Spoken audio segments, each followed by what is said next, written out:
Cette vidéo est sponsorisée par Odoo, plus d'informations en fin de vidéo. Ces derniers temps, j'ai vu que ça rigolait pas mal sur internet à propos de publications que l'on voit de plus en plus passer sur Facebook. Ces publications très virales représentent des scènes pleines de bons sentiments, comme par exemple une bergère qui garde ses moutons, ou bien une mamie centenaire qui fête son anniversaire. Ça ne vous a peut-être pas échappé, mais ces images ne sont pas des vraies photos. Ce sont des images générées par intelligence artificielle. Et ça se voit. Enfin, apparemment ça ne se voit pas pour tout le monde puisque plein de gens continuent de commenter ces publications comme s'il s'agissait de vraies photos. Mais alors, qui se fait avoir si facilement? Eh bien, d'après internet, il ne peut s'agir que de boomers, trop vieux pour comprendre comment fonctionne une IA. D'ailleurs, c'est comme ça qu'on appelle ces publications des boomer traps, donc autrement dit des pièges à boomers. Le but des boomer traps, vous pousser à commenter, générer du trafic sur une page et peut-être, in fine, vous rediriger vers une page commerçante. Mais êtes-vous vraiment sûr qu'il n'y a que les boomers qui se font avoir par ce genre de publications générées par IA? J'ai le plaisir de vous annoncer que ces publications existent aussi sur TikTok. Et au vu de la moyenne d'âge des utilisateurs de TikTok, je doute que ce soit les boomers qui se fassent avoir. La première fois que j'ai réalisé que ce type de publication existait aussi sur la plateforme, c'est quand je suis tombée sur cette vidéo. C'est un carrousel de photos qui raconte une histoire. 5 millions de vues, 400 000 likes quand même. Les boomer traps sont un peu différents que sur Facebook. En général, on a une première image qui est une image générée par IA, et le reste des photos, c'est des vraies photos qui ont été volées à droite à gauche sur internet pour que ce soit plus réaliste. Tout ça illustre une histoire qui est elle-même générée par intelligence artificielle. Et c'est là que ça devient marrant, parce que ces histoires sont plus invraisemblables les unes que les autres. Après 30 années de mariage sans enfants, mon mari m'a laissé parce que je voulais accueillir des étudiants étrangers. Il a toujours détesté les enfants. Voici ce qu'il s'est passé après cette décision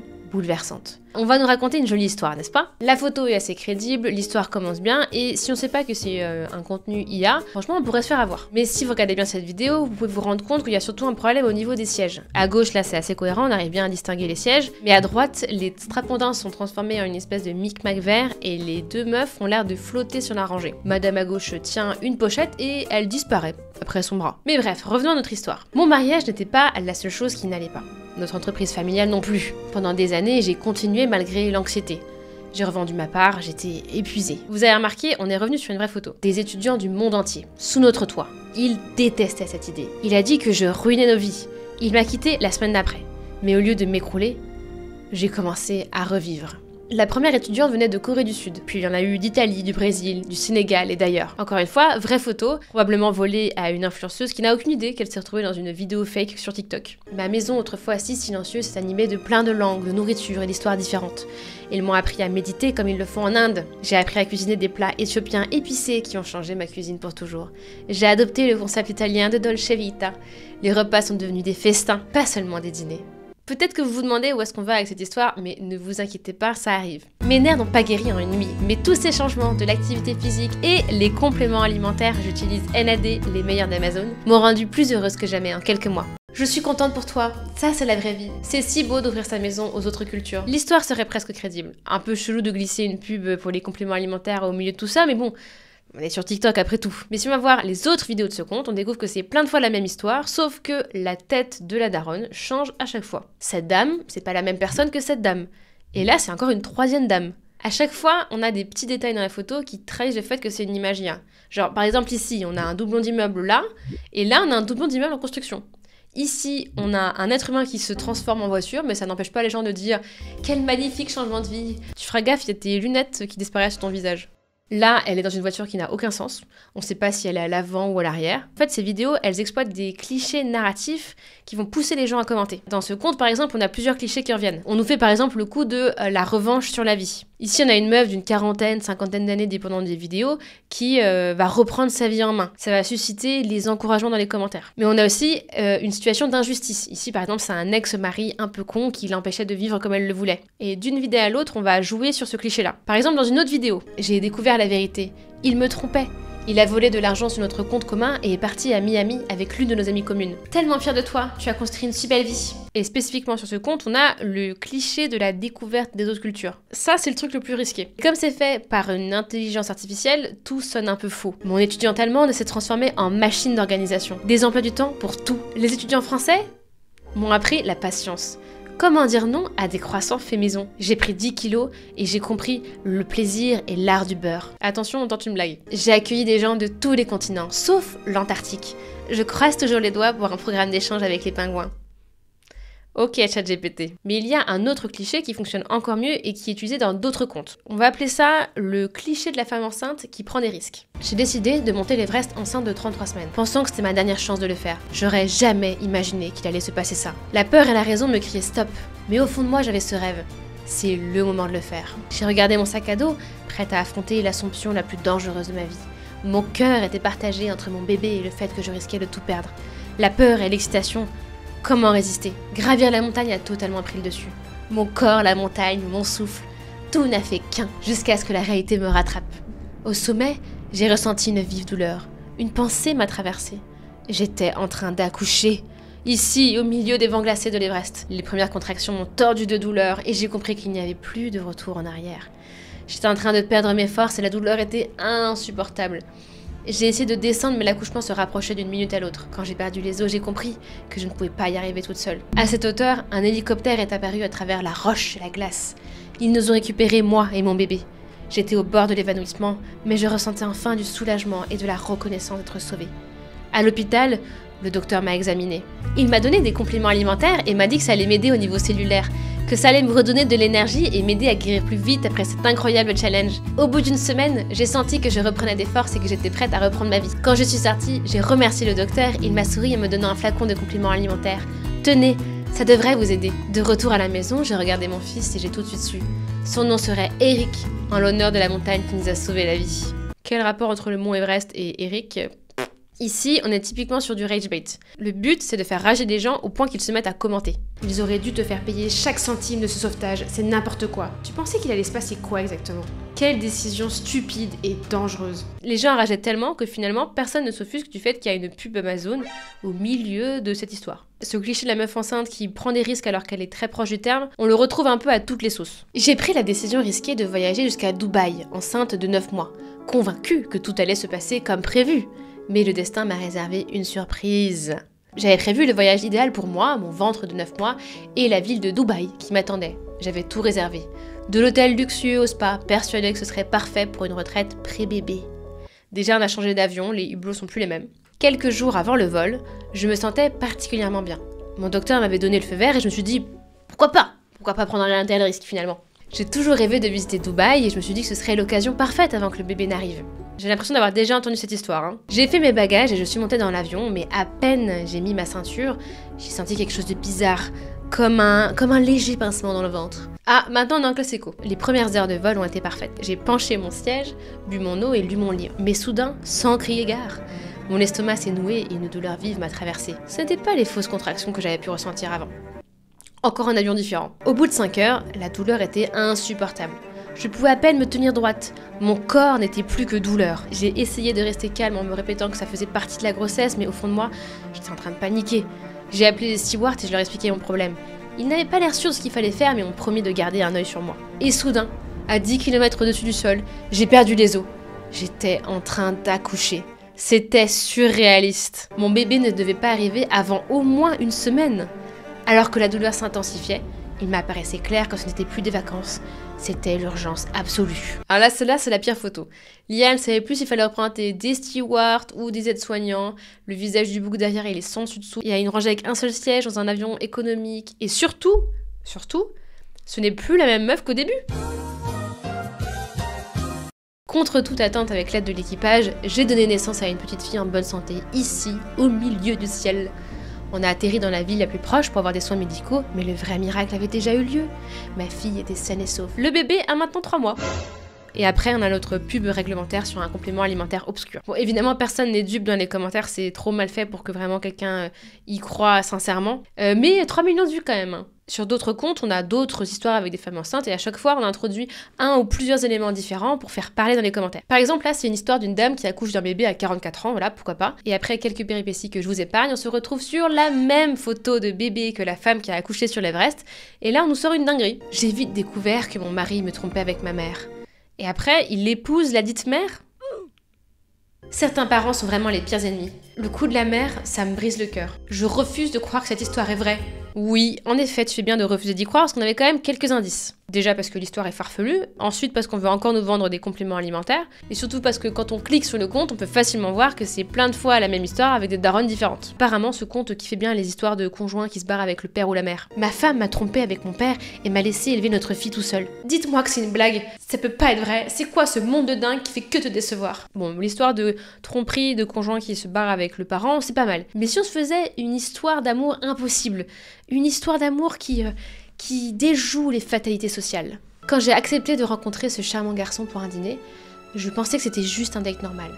J'aurais jamais imaginé qu'il n'avait nulle part où aller cette nuit. On a matché sur un site de rencontre. Durant nos conversations, il avait l'air incroyablement tendre et intelligent. On a décidé de se rencontrer au parc. Moi, ça ne me dérangeait pas. Je ne suis pas le genre de femme qui insiste pour faire un date dans un restaurant chic. Honnêtement, je voulais juste de l'attention, le reste, ça m'était égal. Quand on s'est rencontrés, j'ai réalisé qu'il y avait quelque chose de bizarre. Son pantalon était usé, il portait de vieilles baskets et il avait une odeur désagréable.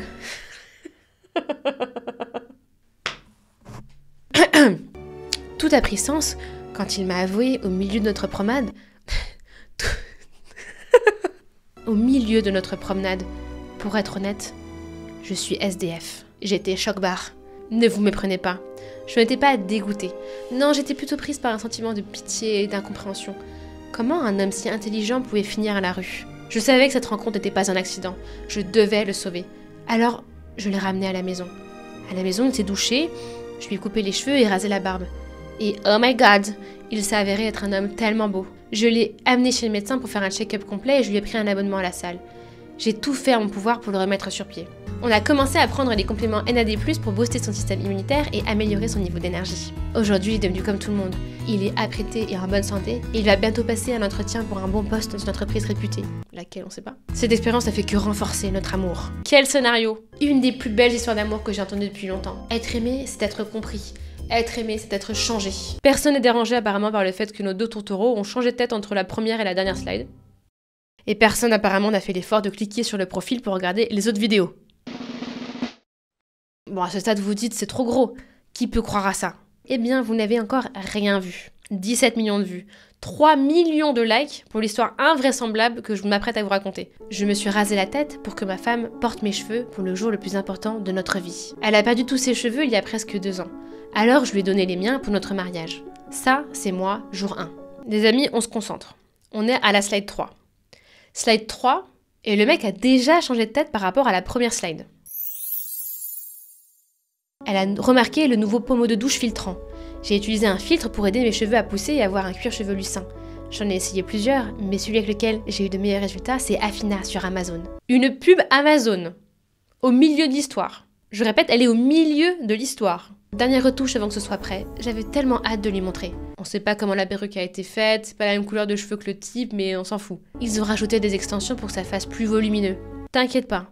Pas besoin de nous rajouter des petits trucs pour plus de réalisme. Les gens ont gobé tes bobards dès la première slide. Elle était tellement contente et la plus belle mariée que j'ai jamais vue. Est-ce qu'il y a une version en or du green flag? Arrête, c'est trop mignon. Je peux pas imaginer comment ça a dû être dur de les laisser pousser et ne pas lui dire pourquoi tu faisais quelque chose qu'elle ne pouvait pas faire. C'est le plus beau geste d'amour que je n'ai jamais vu de ma vie. Like et partage pour nous aider à diffuser l'amour et la positivité. Il suffit d'un clic. Un clic sur le profil pour se rendre compte qu'on nous prend pour des cons.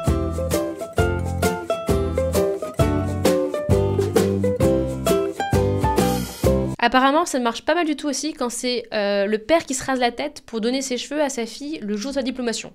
Pourquoi pas? Bref, dorénavant, on arrête de tomber dans des pièges IA à la con. Déjà, si vous trouvez que l'histoire est trop pleine de bons sentiments ou qu'à l'inverse, elle est un peu trop polémique et qu'elle parle d'amour, d'argent ou de maternité, ou de tromperie, vous avez probablement affaire à de l'IA. J'ai porté son enfant et en échange, il m'a brisé le cœur et détruit notre vie ensemble. Quand mon mari m'a trompée avec ma mère, je suis devenue conductrice de camion, alors même que j'étais enceinte. La famille pour qui j'étais mère porteuse m'a laissé tomber, parce qu'au lieu de leur donner un bébé, j'en ai eu 2. S'il y a trop d'étapes pour raconter une histoire et qu'on utilise des méthodes de suspense un peu lourdingues du style « jamais j'aurais pensé que le plus dur serait resté à venir », bon, si les images sont incohérentes entre elles, s'il y a une pub au milieu de l'histoire, je pense que vous pouvez scroller direct, c'est pas la peine de perdre plus votre temps. Vous devriez même déjà avoir honte de vous être fait avoir par cette histoire au point d'arriver jusqu'à la pub. Sur les photos en particulier, bon là on s'est bien marré, mais en réalité c'est pas si facile de reconnaître une image générée par IA à tous les coups. En général, il y a quand même quelque chose de bizarre dans la qualité de la photo et la façon dont la lumière se reflète sur le visage. Si vous faites de la photo, vous l'avez peut-être remarqué, mais les images IA, c'est un peu comme s'il y avait un éclairage professionnel alors que le contexte ne s'y prête pas. Genre là, par exemple, on voit bien que la lumière vient de la droite, mais il y a comme une lumière un peu plus diffuse qui vient de la gauche, comme si on avait mis un set d'éclairage sur la gauche, ce qui n'a aucun sens puisqu'apparemment cette photo est prise comme ça. Pour le moment, ce qu'on peut voir sur TikTok en tout cas, les IA ont beaucoup de mal à représenter un humain qui tient un sac plastique. Voilà, me demandez pas pourquoi, les IA elles sont capables d'inventer des mondes entiers, mais alors imaginez, concevoir un humain qui tient un sac plastique, c'est au-dessus de ses compétences. Ici par exemple, ça n'a pas beaucoup de sens que la femme tienne son sac plastique comme ça, là on dirait qu'elle l'empoigne. Un véritable humain aurait laissé pendre son bras et aurait tenu son sac plastique à bout de bras. C'est caché par le texte, mais on peut deviner que la perspective est pas la bonne. Sa main, elle est trop avancée par rapport à là où sont retenus les sacs. Ou alors là, on a bien le bras tendu, mais c'est la main qui arrive pas à serrer le sac. Là, on a bien la main serrée, c'est bien, mais c'est comme si les deux ans, c'était à l'intérieur de la main. Bref. Cet article du Monde nous donnait d'autres signes à repérer, notamment les écritures qui ne veulent rien dire, genre ici ou ici. Les mains ont trop ou pas assez de doigts, genre là par exemple. En fait, je pense que les IA ne comprennent pas le concept de main. Faut tenir des sacs plastiques, à quoi servent ses doigts? Mais là, je vous parle de bugs qui vont probablement être résolus dans les prochains mois. Rien que Grok 2, par exemple, qui est l'IA qu'Elon Musk vient de sortir, j'ai l'impression qu'elle a pas mal réglé ces problèmes-là. Pour moi, le plus important pour reconnaître une image IA, c'est de prendre du recul sur l'image qu'on est en train de regarder. Est-ce que la qualité de la photo, elle est logique par rapport au contexte dans lequel elle est prise? Pour moi, c'est ça qui continue de différencier les images IA des vraies photos. Elles ont toujours une trop belle qualité par rapport aux vraies photos. Que la photo représente quelque chose qui va provoquer en nous une réaction forte. Bon, on se doute qu'une image de Macron dans une position ridicule, c'est une image IA. Mais parfois, c'est un peu plus subtil que ça et ça vaut le coup de se poser une seconde avant de commenter ou de partager une image qu'on prend pour une vraie photo. Est-ce qu'on peut précisément dire où a été prise la photo, quand et par qui? Souvent, les images IA, elles sont prises dans des endroits qu'on peut difficilement placer précisément. C'est un restaurant, une rue, un parking. Mais on peut pas dire quelle rue ou quel restaurant. Est-ce qu'il y a d'autres photos qui représentent la même scène mais d'un point de vue différent? Et bien sûr, ça paraît évident, mais si vous voyez la photo sur les réseaux, qui a posté cette photo? Est-ce que vous pouvez vraiment faire confiance à ce compte? Et si vous voyez que le compte reposte 1000 fois la même histoire avec des têtes différentes, peut-être que vous pouvez vous méfier, je pense. Bref, si vous avez d'autres conseils sur comment repérer une image IA, n'hésitez pas à la partager en commentaire. J'espère que cette vidéo vous aura fait marrer et vous aura fait découvrir un pan de TikTok que vous ne connaissiez pas. Et avant de se quitter, j'ai un dernier truc à vous dire. J'ai le plaisir de collaborer à nouveau avec Odoo sur cette vidéo. Odoo, c'est un logiciel de gestion tout en un qui rassemble toutes les applications nécessaires pour gérer facilement son entreprise. Et cette fois-ci, je ne vais pas vous parler de site internet, mais d'une autre application de Odoo que je trouve essentielle si vous êtes à votre compte ou si vous gérez des projets à plusieurs. Cette application, c'est la gestion de projet. C'est vraiment le tableau de bord de vos projets. Ça vous donne une vue d'ensemble de ce qui reste à faire et de qui est responsable de quoi. Je trouve que cette appli, elle est particulièrement bien faite parce que vous allez voir, non seulement elle est hyper complète, mais en plus elle est super facile à utiliser. Vous avez le choix dans la façon dont vous préférez organiser votre projet. Si vous préférez rester classique, vous pouvez vous organiser sous forme de liste. Ou bien vous pouvez utiliser la vue Kanban pour organiser les tâches par étapes. Trier ce qui est fait de ce qui reste à faire et attribuer des tâches à chaque personne. Ou bien encore, si vous avez des projets qui ont des deadlines, vous pouvez choisir de visualiser chaque étape sous forme de ligne de temps, grâce à la vue Gantt. Je trouve que cette vue, elle est pratique quand vous avez un projet qui a un rétro-planning. Vous savez qu'il faut que vous ayez fini cette étape avant de commencer la prochaine. Et évidemment, vous pouvez passer d'une vue à l'autre en un clic. Vous pouvez créer des tâches récurrentes et même envoyer des rappels. Si vous avez d'autres documents relatifs à ce projet sur lequel vous travaillez, vous pouvez tous les relier sur l'application pour que tout soit centralisé au même endroit. Ce qui est génial avec Odoo, c'est que à partir de cette première application de gestion de projet qui est votre base, vous pouvez rajouter d'autres applications en fonction de vos besoins. Par exemple, vous aimeriez savoir combien de temps chaque personne de votre équipe passe sur une étape de votre projet. Eh bien, vous pouvez rajouter l'application feuille de temps. Ça va vous permettre ensuite de suivre facilement vos coûts et de gérer le budget lié à votre projet. La première application de Odoo est gratuite. Donc si vous décidez de gérer votre projet sur Odoo, ça ne vous coûte rien. Si vous voulez rajouter d'autres applications, à ce moment-là, on passe à un système d'abonnement. Je vous invite à cliquer sur le lien en description pour découvrir comment vous pouvez utiliser facilement Odoo pour votre prochain projet. Merci encore à Odoo de sponsoriser cette vidéo. On se retrouve bientôt pour une nouvelle vidéo et d'ici là, on se donne des nouvelles sur Insta. Bonne année, ciao ciao!